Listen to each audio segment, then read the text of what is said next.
Assalamualaikum warahmatullahi wabarakatuh. Saya Nur Syifa binti Mak Nasir, bernama metrik 050655. Okey, saya akan sambungkan terjemahan kitab Falsafah Yunaniyah di muka surat 136 dan 137. Okey, An-Nafsi wal Ma'rifah, iaitu jiwa dan pengetahuan.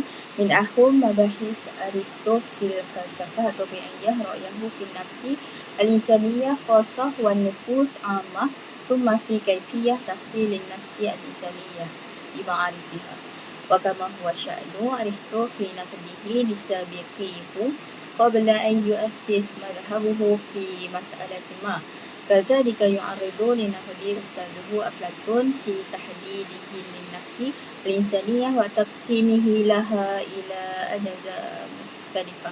Salah satu pendidikan Aristotle yang paling penting dalam falsafah semajadi adalah pandangannya mengenai jiwa manusia khususnya dan jiwa pada umumnya, dan kemudian bagaimana jiwa manusia memperoleh pengetahuannya. Sebagaimana Aristotle dalam kritikannya terhadap pendahulunya sebelum ini untuk menetapkan doktrinnya mengenai suatu isu, dan dia juga mengungkapkan kritikan terhadap gurunya iaitu Plato dalam definisi mengenai jiwa manusia dan membahagikannya kepada bahagian berbeza. Okay, apa yang nak diterangkan di sini adalah pendidikan Aristotle yang paling penting adalah mengenai jiwa, khususnya jiwa manusia. Okay, bagaimana manusia itu memperolehi pengetahuan, dan juga dia mengkritik terhadap pendahulunya iaitu Plato dalam definisi mengenai jiwa inilah dan membahagikannya kepada bahagian yang berbeza. Okey.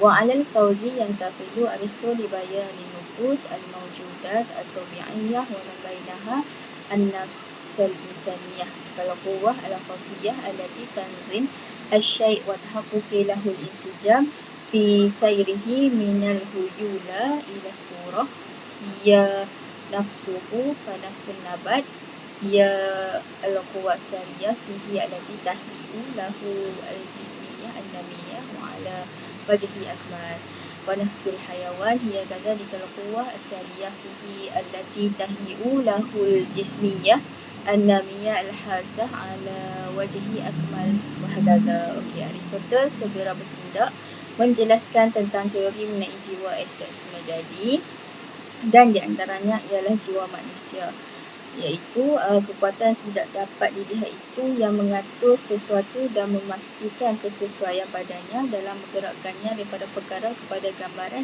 adalah jiwa. Itulah yang definisi jiwa ni. Dan jiwa tumbuhan adalah tonggak kekuatan yang mempersiapkan baginya pertumbuhan dengan cara yang lebih sempurna, dan jiwa haiwan juga merupakan tonggak kekuatan yang mempersiapkan padanya berkembang dengan sensasi dan sebagainya menjadi lebih sempurna. Inilah kepada bahagian berbeza tadi. Yang pertama adalah jiwa tumbuhan yang mana berkaitan dengan pertumbuhan dan pembiakan, dan jiwa haiwan yang mana berkaitan dengan sensasi ataupun rasa.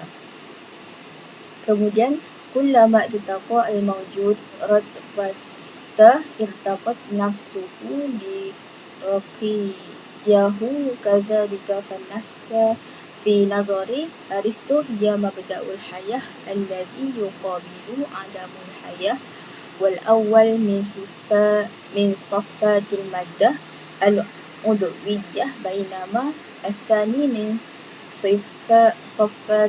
صفات المادة اللا عضوية وهي صور الأشياء الطبيعية ولذا عرفها مطلقا بأنها كمال أول لجسم الطبيعي آلي فما دامت النفس بأي جسم طبيعي هي كماله الأول وما دامت صورة الشيء هي ما يتحقق به وجوده وتكتمل ماهيته فإنه من الطبيعي إذا يراد بالنفس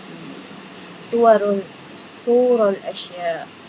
Okey, semakin tinggi status makhluk, semakin tinggi kepribadiannya, semakin tinggi kedudukannya juga. Menurut Aristotle, jiwa adalah asas kehidupan yang sesuai dengan bukan kehidupan. Yang pertama adalah sifat organisme hidup, iaitu benda hidup, sementara yang kedua adalah sifat organisme bukan hidup. Bukan organisme hidup, benda yang tak hidup lah, adalah gambaran perkara semula jadi. Oleh itu, dari pengetahuannya secara mutlak, ia mendefinisikannya. Kesempurnaan pertama automatik wujud secara alami. Selagi wujud jiwa secara alami adalah kesempurnaan utamanya, dan selagi gambaran sesuatu adalah apa yang dicapai olehnya dan melengkapi kehidupannya, maka wajarlah jika jiwa itu dimasukkan gambaran sesuatu. Okay, semakin tinggi maksudnya semakin tinggi status makhluk, semakin tinggi kepribadiannya, semakin tinggi kedudukannya juga menurut serta. Okay, jiwa tumbuhan tadi tu jiwa haiwan ditambah dengan jiwa tumbuhan dan ditambah dengan jiwa manusia. Dan apa yang bezanya jiwa manusia ni? Sebab manusia ni mempunyai akal. Okey, wa hatta ma qarriruhu Aristo bin nisbati ila al-asya' min tadarrujiha ma'a ya'atuha ruqiyan wa inhitata wa nafsuhu alladhi yuqarriruhu bin nisbati lin nufus min tadarrujiha ma'al mawjudat ruqiyan wa inhitatan kadzalika walladhi ya'nina ala wajhin min hadha nufus huwa an-nafsul insaniyah. Waqad wada'aha Aristo fi a'la maratib an-nufus fi a'lamina at-tabi'i, wa yuhawilu Aristo an yubayyin ikhtilaf wazaifun nafs tabi'a li ta'addudi quwwaha wa ikhtilaf fiha kadzalik. Dan bahkan apa yang diputuskan oleh Aristotle berkaitan dengan perkara-perkara dari segi perkembangan dan kemaksudatan mereka sama dengan apa yang diputuskannya, di mana perkembangan jiwa mereka dengan makhluk menjadi progresif dan merosot juga. Dan yang paling membimbangkan kita terutamanya dari jiwa ini adalah jiwa manusia, di mana Aristotle menempatkannya di kedudukan paling atas jiwa dalam pengetahuan semula jadi kita.